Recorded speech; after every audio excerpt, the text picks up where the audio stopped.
¿Qué tal? ¿Cómo están? Bienvenidas, bienvenidos a este viaje al centro de los datos. Episodio 2.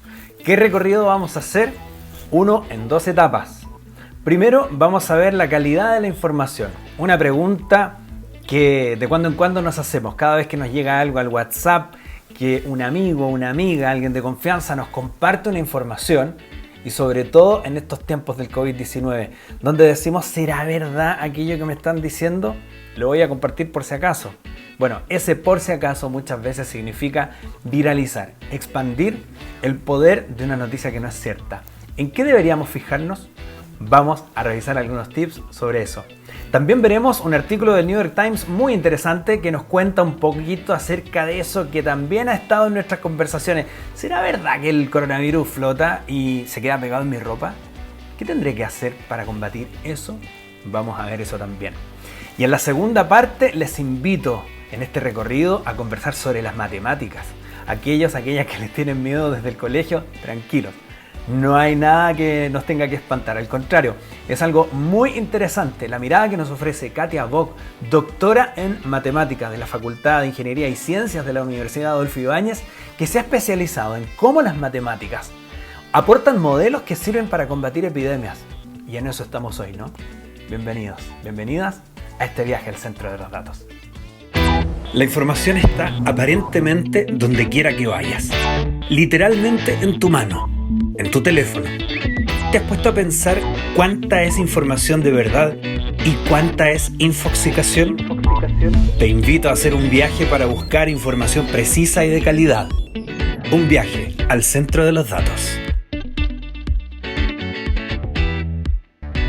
Bien, desde mi casa, pidiéndoles a ustedes que me abran la intimidad de sus casas, de sus hogares para poder hablar de estos temas, ya estamos en confianza. Entonces tengo que confesar algunas cosas. En este capítulo 2 del viaje al centro de los datos.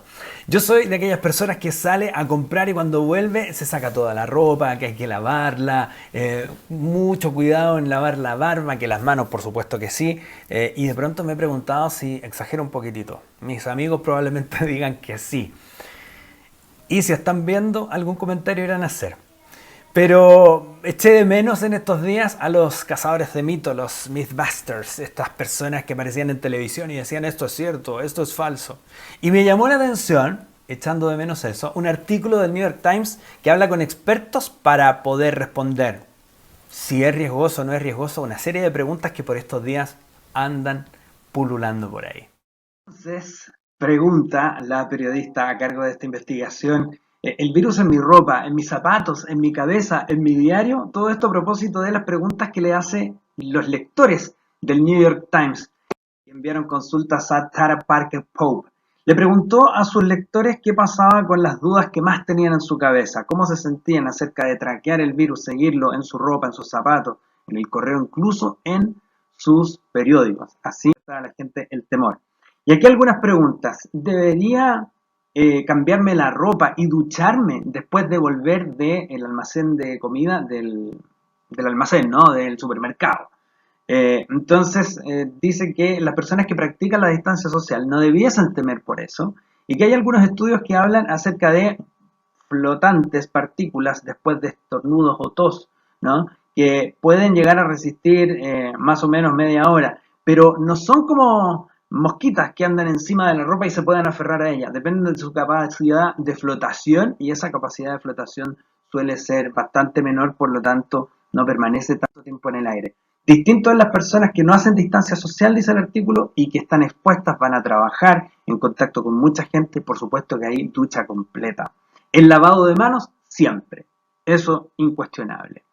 ¿Qué pasa con el riesgo de tener el virus en el pelo o en la barba? Bueno, por muchas razones no debiesen estar preocupados mientras practican la distancia social y si incluso una persona te estornuda acá atrás no es peligroso, es muy probable que eso no sea un foco de contagio por la zona, ¿no? Mientras tú no te estés tocando y luego ponerte las manos en una zona que sea peligrosa. El lavado de manos otra vez, ¿ya? ¿Debería estar preocupado de lavar mi ropa? ¿Qué pasa? ¿Puedo tirar partículas al aire? No, la verdad es que hay que distanciar o diferenciar. Si vas a hacer un lavado de rutina, entonces la característica que tiene el coronavirus, el COVID-19, que tiene una capa de grasa exterior que es vulnerable a los jabones, entonces con un detergente normal podrías acabarlo, no es problema. Siempre que sea un lavado de ropa de rutina, no la ropa de una persona enferma. Esa es una diferencia importante.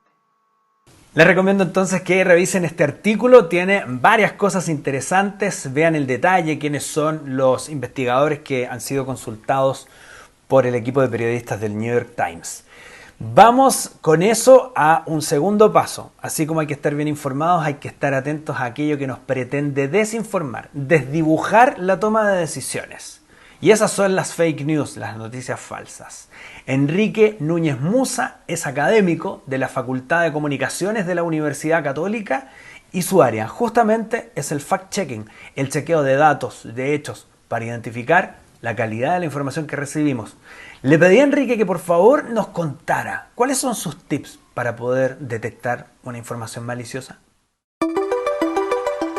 Respecto a los consejos para usuarios comunes y corrientes, lo básico y lo esencial es generar una cultura de escepticismo entre la información que las personas me comparten en mis redes sociales y en mis servicios de mensajería, sobre todo en WhatsApp. El primer tip es: si un mensaje ha sido compartido muchas veces, probablemente va a tener 2 flechitas en vez de una sola, por lo tanto ahí ya sé que tengo que empezar a dudar. Pero antes que cualquier cosa, lo más clave es preguntarme por qué alguien me está compartiendo esta información. ¿Me quieren convencer de algo? ¿Quieren reforzar algo? ¿O quieren hacer que yo visite otro lugar para que, por ejemplo, venderme un producto o engancharme con algo?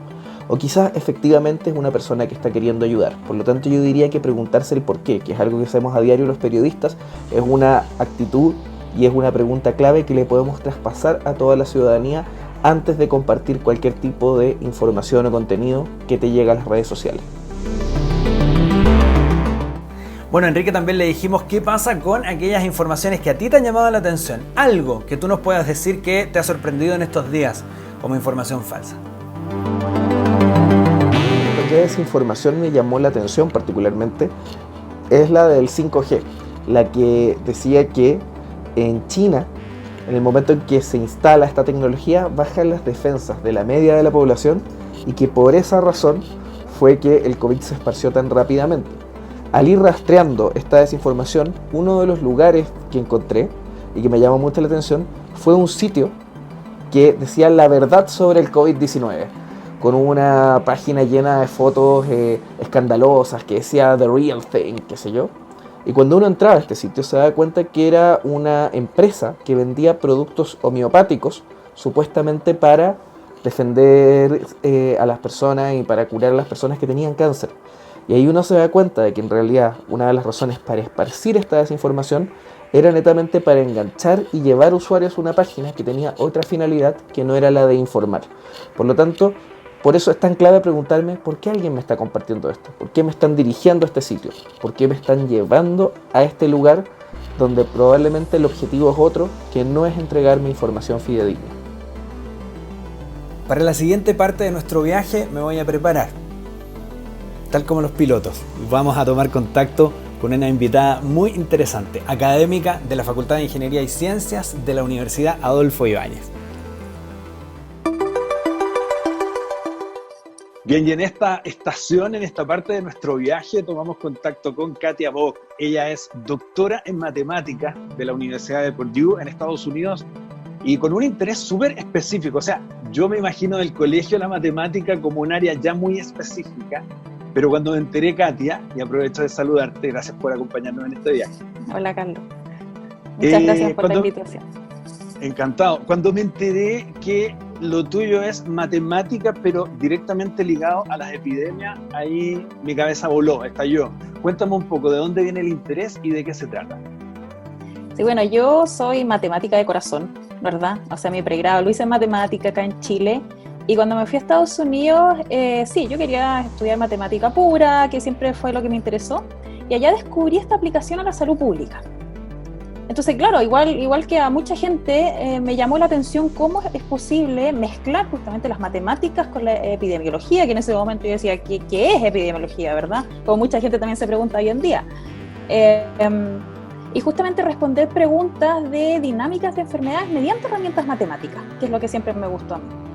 Entonces, combinar esas dos cosas yo encontré que tenía mucha utilidad, que era un área relativamente nueva, y vi que en Estados Unidos mucha gente estaba trabajando en eso, en grupos interdisciplinarios. Entonces, ahí surgió mi interés y me quise unir a estos grupos y finalmente aprendí a cómo hacer matemáticas relacionadas con salud pública.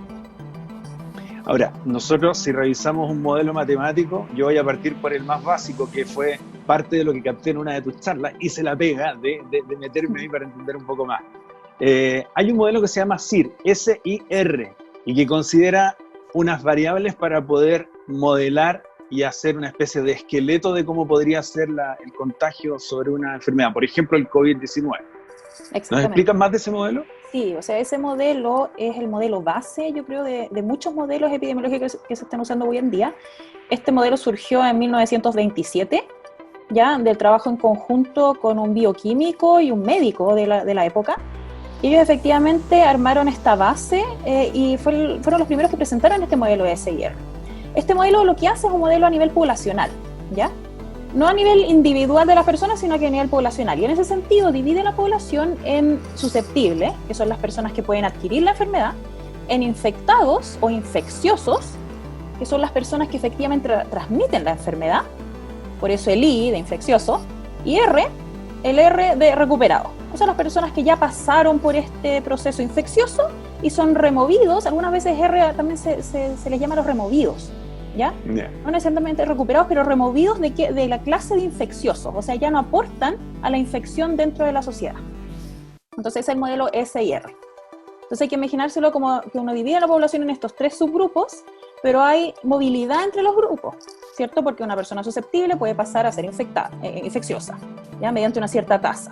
Y esa es la tasa de infección. Y eso es justamente lo importante. Esa tasa de infección mide la fuerza del virus en una población específica, ¿ya? Porque esa tasa de infección, además de la fuerza del virus mismo, es decir, si yo contacto como susceptible, yo contacto a alguien infeccioso, hay una probabilidad de infectarse, ¿verdad? Que eso depende de qué tan infeccioso de alguna forma es el virus. Pero también dentro de una sociedad depende justamente de estos contactos entre personas, cómo se propaga la enfermedad. Entonces esa tasa de transmisión depende de los contactos, la tasa de contacto entre personas y también qué tan cercanos son esos contactos, ¿verdad? Hay sociedades que son más de piel, hay sociedades que son más lejanas en general, que el distanciamiento social se da de forma más natural. Entonces esa tasa de infección justamente depende de eso. Es interesante porque tú hablas entre medio de la fuerza del virus. Es como cuánto puede uno contagiar a cuántas personas más, ¿no? Y ahí hay un factor que se llama R0. Y yo lo comento así de clarito, R0, porque de repente alguien, entre tanto ver periodismo de datos y cosas que va apareciendo con la cobertura del COVID, alguien, un usuario común y corriente como uno, como yo, puede mirar y decir, ya me enredé, ¿qué diablo es esto? No entiendo. Sí, exactamente. O sea, R0 justamente, ¿qué es lo que determina? Es un promedio en realidad. ¿Ya? R0 es un parámetro, que es un promedio de cuántas personas, una persona infecciosa, de cuántas personas en promedio infecta durante su periodo infeccioso. Es decir, si en el ejemplo de COVID, por ejemplo, si uno dice ya una persona es infecciosa 14 días, dentro de esos 14 días, ¿a cuántos infectas tú como infeccioso? ¿Ya? Ese es lo que mide R0. Y en ese sentido, R0 determina la dinámica de una epidemia, ¿ya? Porque si R0 es mayor que 1, es decir, tú como infeccioso logras infectar a más de una persona y con eso se produce epidemia, en el sentido de que se produce esta curva que crece, eventualmente llega a un pic y decrece después. Esa es una epidemia, ¿verdad? Entonces, si R0 es mayor que 1, justamente se produce este crecimiento inicial exponencial.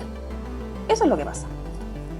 Ya, y hablamos de epidemia cuando una persona entonces más que superior a 1, entonces claro, tiene un efecto como de bomba de racimo. Exactamente. En el caso del COVID entiendo que anda por ahí por el 3 el número, ¿no? Entonces 1 es a 3 y esos 3 a su vez 3 cada uno y así va creciendo la cosa, ¿no? Exactamente, y eso es al principio de la epidemia. Entonces por eso inicialmente veríamos en muchos medios, ¿verdad?, esta curva exponencial que justamente describe eso, este crecimiento exponencial, que depende justamente de ese R0. Ya. Las pandemias más o menos en torno a qué número de fuerza andan, como para poder situar el COVID así como es uno que tiene mucha fuerza o en realidad no nos sorprende tanto en la historia. O sea, podemos compararlo con influenza, ¿verdad? H1N1 del 2009, que también fue pandemia, estaba alrededor de 1.2, 1.3. O sea, era mayor que 1 efectivamente, y por eso se vieron las epidemias. Y obviamente no fueron controladas inmediatamente porque también era una cepa nueva del virus. Entonces esa es la clave. El problema es que no hay tratamiento, cuando no hay tratamiento y cuando no hay vacuna. Entonces muchas enfermedades como la influenza estacional ahora, que nos llega a Chile todos los años, si no hiciéramos nada, es decir, si no tuviéramos antivirales, que es el Tamiflu, ¿verdad? Que muchos conocen, yo creo, y si no tuviéramos la vacuna, probablemente veríamos epidemias de influenza. ¿Y la tasa sería mayor a 1.2? Claro, la tasa es mayor que 1.2, pero la frenamos inmediatamente mediante las vacunas. ¿Y en el caso del COVID está en torno a 3 o un poco más? Sí, entre 2.4 y 3.5 aproximadamente. ¿Ya? Esas son las estimaciones que hay, ¿ya? En el mundo. Ahora, yo veía este modelo CIR y decía, ok, están los susceptibles, los infectados, los recuperados. ¿Y dónde están los muertos? Decía. Yo me acordaba un poco del ministro Mañalich, que en un momento hablaba y explicaba que en el mismo saco se estaban metiendo, no sé si hoy día todavía, pero en algún momento se metían recuperados y muertos. Y hubo una lluvia crítica, decían, pero ¿cómo se le ocurre si los muertos no andan por la calle? ¿Hay modelos entonces que sí consideran en el mismo saco a muertos y recuperados? Sí, solamente si piensas en el modelo SIR, S-I-R, y R lo defines como removidos, ¿verdad? Yeah. Del sistema. Entonces, R en ese caso considera a los recuperados y a los que fallecieron de la enfermedad, ¿cierto? Y eso hace sentido si es que estás mirando la dinámica de la enfermedad, porque en principio, ¿qué te interesa? Te interesa la cantidad de infectados, ¿cierto? Y en ese sentido te interesa las personas que están infectando, que están activamente infectando a personas susceptibles. Entonces, de interés son los susceptibles y los infectados en realidad. Porque los infectados producen la infección y los susceptibles son los potenciales futuros infectados. Entonces, en ese sentido, si uno lo piensa, sí hace sentido. Ahora, si uno dice, yo quiero medir cuánta gente va a estar hospitalizada grave, por ejemplo, o si yo quiero medir cuánta gente hospitalizada grave va a pasar, va a morir eventualmente, quizás, si ese es mi interés, obviamente yo tengo que complejizar el modelo y agregar más clases. O sea, no me basta con los susceptibles, los infectados y los recuperados. Quizás tengo que tener una clase adicional que sean los hospitalizados, ¿verdad? Y que en ese caso los recuperados sean realmente los recuperados. Entonces necesito una clase de hospitalizados adicional y quizás una clase de fallecidos adicional. Entonces ahí sí estaría midiendo, mediante un modelo así, estaría midiendo cuántas personas efectivamente fallecen de la enfermedad. O sea, podemos decir, tenemos un modelo que es una base, un esqueleto que es una base, que es el CIR. Sí. Y eso sirve para todas las epidemias, pero después cada epidemia se muestra en el avance del tiempo y nos va diciendo, métele otro factor, métele otro factor. ¿Es una cosa así más o menos? Exactamente, o sea, uno va recibiendo, nosotros mismos hemos experimentado esto estas semanas, ¿verdad? Cada vez distintas noticias o noticias adicionales sobre cómo se comporta este virus. O sea, al principio era completamente poco claro, ¿verdad? Ciertas propiedades también médicas o clínicas del virus. Entonces, por ejemplo, esta tasa de este estado de latencia, o sea, las personas adquieren el virus y no infectan por aproximadamente 6 días. Entonces eso hay que incluirlo eventualmente en un modelo porque puede ser significativo para los resultados.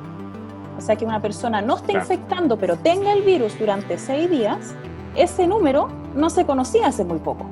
Y claro, ahora están saliendo cada vez más estudios con más información, entonces teniendo ese número de latencia, de días de que una persona es latente, podemos incluirlo en el modelo y con eso el modelo se puede ajustar mejor a la dinámica de COVID-19. Y asimismo cuando aparece esto de que eventualmente, pero tampoco está confirmado, eventualmente hay personas que al parecer vuelven a caer con el virus de nuevo, entonces volvería de R a S a ser susceptible otra vez, ¿no? Siguiendo el modelo CIR, o sea, sí. Sería como de idas y vueltas. Necesitaríamos un modelo SIRS, exactamente. Ya. Entonces ahí está la gran pregunta, la inmunidad. Una persona recuperada, ¿qué inmunidad tiene y por cuánto tiempo? ¿cierto? Porque se ha observado también para otra familia, otro coronavirus de la misma familia de coronavirus, que esta inmunidad es por un año. Provoca COVID-19, ¿cuál será la inmunidad? Y también cuando salga una vacuna. No hay garantía de la eficacia de esa vacuna, de qué tan eficaz va a ser, es decir, qué tanto te va a proteger. Si tú te expones a alguien infectado y estás vacunado, puede ser que la eficacia sea leve. No tiene por qué protegerte un 100%. Entonces, ahí justamente están esas grandes preguntas que van a ir surgiendo y van a ir respondiéndose, esperamos, ¿verdad?, durante el próximo año, y los podemos incluir en los modelos para justamente determinar cómo implementar, por ejemplo, una campaña de vacunación. ¿A quién tenemos que vacunar? ¿A los adultos mayores?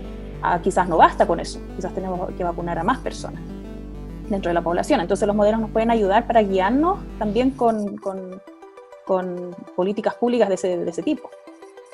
Un poquitito combinando tu expertise a nivel de datos, digamos, pero también la emoción, te quiero llevar un poquito para allá. Y la emoción lo digo en el buen sentido de lo que siente una investigadora como entusiasmo por seguir en lo suyo.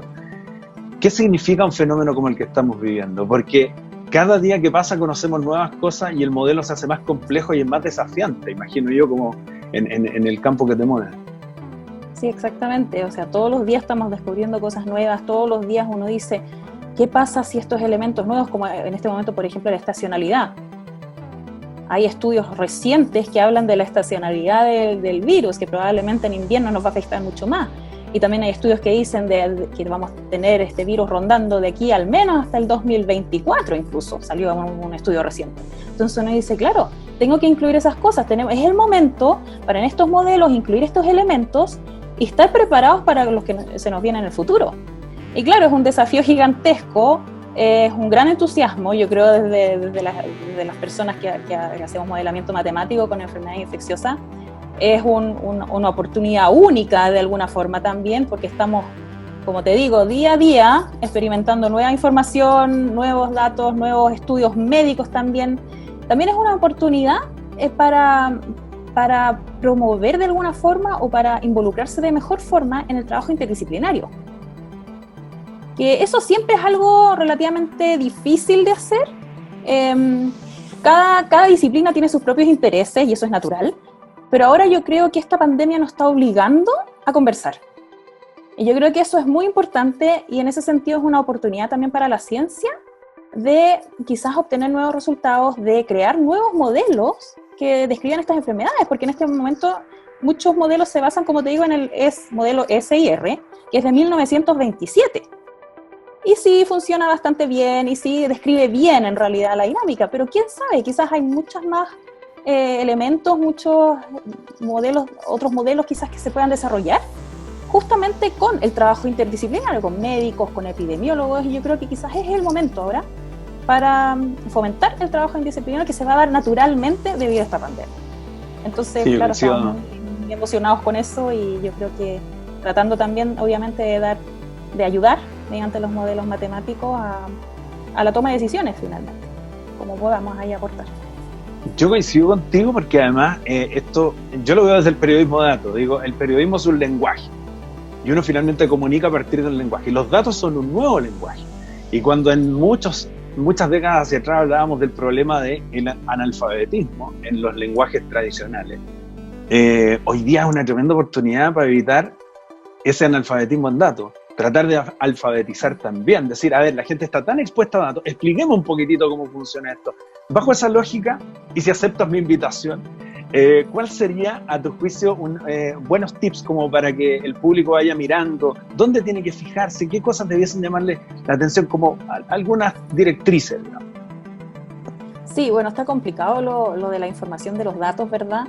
Que primero hay que tener claro que los datos que obtenemos no son perfectos, evidentemente, ¿ya? Entonces hay mucha crítica, evidentemente, hacia el gobierno y hacia las personas que comunican los datos, en principio, sobre si esos son los datos reales. Ahora, todos los países tienen limitaciones con respecto a los datos, ¿ya? Y yo creo que están haciendo el mejor esfuerzo para justamente, desde los datos que tenemos, desde la información que tenemos, dar recomendaciones y ocupar modelos matemáticos y trabajar con la comunidad científica. Entonces, lo bueno de los modelos en general es que uno puede ocupar la información que hay, conociendo las restricciones de esa información. Es decir, nosotros sabemos, por ejemplo, que quizás se tiene que testear más, ¿verdad? Y esa es una hipótesis. Conocemos eso, entonces los modelos pueden ayudar a determinar si testeáramos más, ¿qué pasaría con la dinámica de la enfermedad? Entonces, si es que tenemos claros cuáles son las restricciones de nuestros datos que están disponibles, podemos ajustar los modelos a esas restricciones también y simular el modelo, simular la dinámica de la enfermedad considerando esas restricciones, ¿ya? Entonces, yo creo que hay que ser crítico con lo que uno ve en la prensa en general, pero también hay que entender que la información que tenemos es útil, ¿ya? Es útil y los modelos sí pueden ocuparla para dar resultados interesantes y resultados útiles a cómo manejar esta dinámica. Entonces yo creo que sí hay que escuchar en general a los científicos, ¿sí? El periodismo también, muchos periodistas están en contacto con científicos y las notas que sacan son basadas en estudios científicos, entonces yo creo que eso es lo importante, fijarse en notas, fijarse en el periodismo que efectivamente cita a científicos de distintas universidades y estudios serios, ¿ya? Y no solamente opiniones, porque hay muchas opiniones hoy en día, como tienes razón Carlos, o sea, hay muchas opiniones, hay mucha información, pero yo creo que hay que finalmente centrarse en periodismo que justamente cita a científicos, porque generalmente desde la ciencia somos muy cuidadosos con lo que se publica, ¿verdad? Y con lo que se estudia, ¿ya? Y cómo se comunica también. Entonces, el periodismo en conjunto con la comunidad científica, un trabajo periodista de esa forma, yo creo que transmite muy bien la información. Que es una de las motivaciones por hacer este programa. Así que te agradezco montones, Katia, por habernos acompañado hoy día. Que estés muy bien. Gracias por tu tiempo. Muchas gracias, Carlos. Gracias. Feliz de estar acá. Bueno, y junto con despedir esta entrevista a Katia Bock, a quien agradezco su gentileza hoy día, también a ustedes por estar ahí, por acompañarnos semana a semana, cada jueves a las 22:30 en el canal de Facebook Live de Plan C TV. Recuerden que este es un programa realizado en colaboración por el Observatorio de Datos del Periodismo y la Comunicación de la Universidad Adolfo Ibáñez, donde trabajamos con un equipo notable, interesados mucho en los datos, y el equipo de Plan C Televisión. A nombre de todos ellos, muchas gracias por estar ahí. He ido contestando algunas cosas que ustedes nos consultan durante la semana y por supuesto en el curso del programa haciendo en paralelo hay un juego como de Community Manager para poder mantener el contacto. Lo seguiremos haciendo por supuesto y nos encontramos la próxima semana por esta misma vía a las 22:30 en un nuevo viaje al centro de los datos. Recuerden que la programación de Plan CTV está potente. Durante la semana, las conversaciones que nos trae Catherine Ibáñez en Hoy en la Casa y nuevos programas que ya se vienen, les estaremos contando. Que estén muy bien.